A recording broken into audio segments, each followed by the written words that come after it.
शेर और हाथी की लड़ाई बहुत समय पहले की बात है। एक घने जंगल में एक ताकतवर शेर और एक विशालकाय हाथी रहते थे। शेर जंगल का राजा था और जंगल के सभी जानवर उससे डरते थे।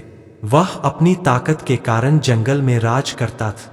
दूसरी तरफ हाथी बहुत शांत स्वभाव का था। वह अपनी ताकत का प्रदर्शन कभी नहीं करता था, लेकिन उसकी विशालता और ताकत से सभी जानवर उसे भी बहुत सम्मान करते थे। एक दिन शेर को अचानक महसूस हुआ कि हाथी उसकी शक्ति को चुनौती दे सकता है। शेर को यह बात अच्छी नहीं लगी और उसने हाथी को अपनी ताकत दिखाने का फैसला किया। शेर ने जंगल में जाकर हाथी से कहा, तुम इतने बड़े और ताकतवर हो, लेकिन यह मत भूलो कि मैं इस जंगल का राजा हूं। अगर तुम मुझसे ताकत में कम नहीं हो तो आओ एक बार हम लड़कर देख लेते हैं कि असली राजा कौन है।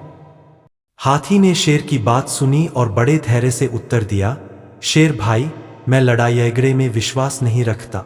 हम दोनों ही इस जंगल के निवासी हैं और हमें मिलकर इस जंगल की देखभाल करनी चाहिए, न कि लड़ाई करनी चाहिए। शेर को हाथी की शांतिपूर्ण बातों से कोई फर्क नहीं पड़ा।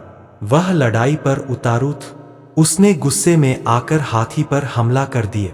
हाथी ने शेर के इस आक्रमण को सहन किया, लेकिन जब शेर ने बार बार हमला किया तो हाथी को अपनी रक्षा करनी पड़ी।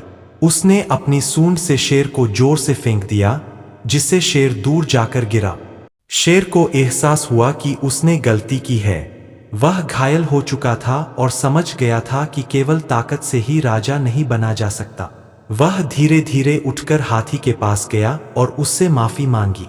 हाथी ने शेर की माफी स्वीकार की और उसे समझाया कि एक सच्चे राजा को केवल अपनी शक्ति पर नहीं, बल्कि अपनी बुद्धि और धैर्य पर भी भरोसा करना चाहिए। इसके बाद शेर और हाथी दोनों ने एक दूसरे का सम्मान करना सीख लिया और मिलजुल कर जंगल का ख्याल रखने लगे। इस प्रकार शेर ने सच्चे राजा का मतलब समझा और हाथी की मित्रता को अपनाए।